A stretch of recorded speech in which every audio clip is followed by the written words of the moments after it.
एक सज्जन बोले प्रताप भानु में इतनी योग्यता थी फिर भी उसे रावण बनाया।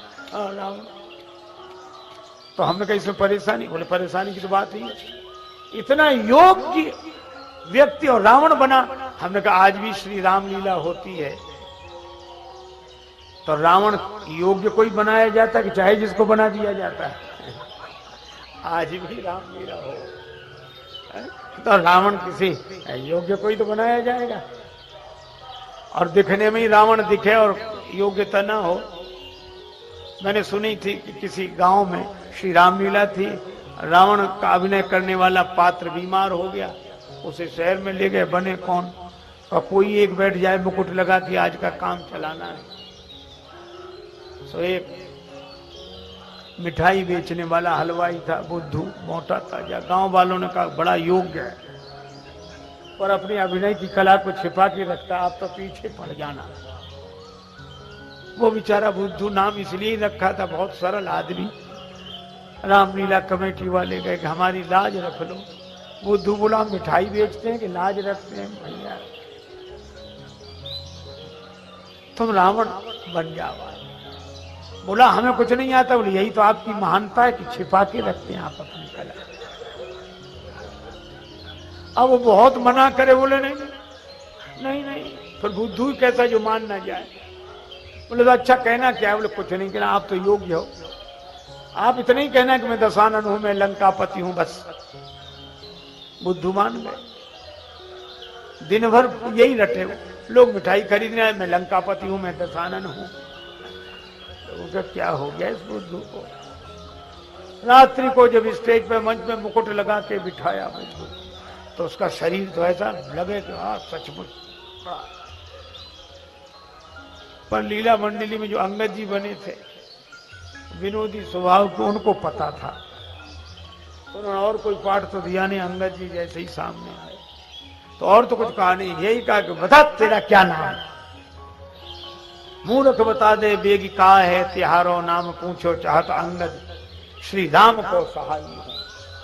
सो घबरा गया और एक ही सांस में बोल गया मैं लंकापति हूं, मैं दशानन हूं। जाको भय माने राजेश देश देशन के, सोई 10 शीश नहीं करत बड़ाई हो। तब बोलो बाली सत्य सत्य भाखो बैन, नाई सिर तिहारो तलवार ते उड़ाई हो। और जो तलवार दिखाई तो रावण घबरा गया जो बना था, तो कहा कि नाई सिर तिहारो तलवार ते उड़ाई हो। तो घबरा के बोला माफ करो अंगद जी, मारो मत, रावण नहीं गंगा की दुहाई में बुद्धू हलवाई।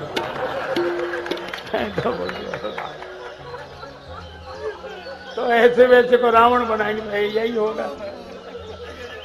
आज आप विचार करो, जब आज की रामलीला में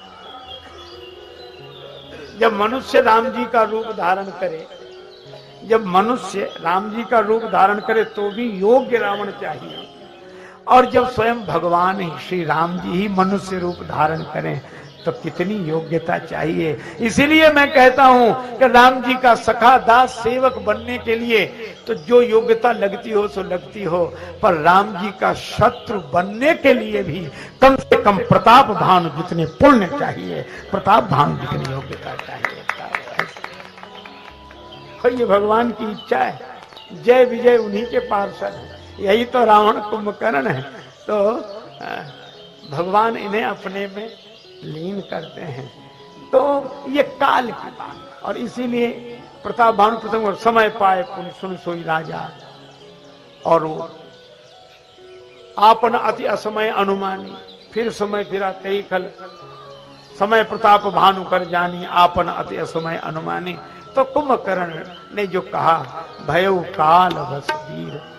अच्छा एक बात और, किसी ने कहा कि भगवान ने मारीच को देव दुर्लभ गति दे दी, मुनि दुर्लभ गति, मुनि दुर्लभ गति दीन सुजाना।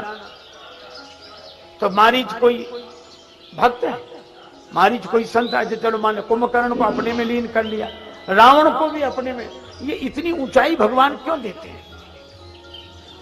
एक और तो मारते हैं, एक और तो मारते हैं और दूसरी ओर अपना धाम देते हैं, ऊंचाई देते हैं। क्यों? अरे कहा कि इसका सीधा सा अर्थ है, आज भी कोई श्री राम लीला में खलनायक की भूमिका में अभिनय करे तो मंच पे तो उसे बाण ही मारा जाता है, पर जो जितना बढ़िया अभिनय करे पर्दे के पीछे उसे इनाम दिया जाता है कि नहीं? ऐसा थोड़ी कि मंच पे उसे मारे फिर पकड़ के पुलिस में बंद कराएंगे। वो यार तो अभिनय का तो उपहार और इनाम मिलता है, पुरस्कार मिलता है, तो राम जी भी खुश हो जाते हैं, वाह मारीच क्या अभिनय किया है, कुंभकर्ण कमाल कर दिया तुमने। तो हमने ये कथाएं सुनी स्वामी राजेश्वरानंद जी महाराज द्वारा। बहुत ही सुंदर तरीके से इन कथाओं का वर्णन उन्होंने किया है। उम्मीद है आपको ये कथाएं बहुत पसंद आई होंगी।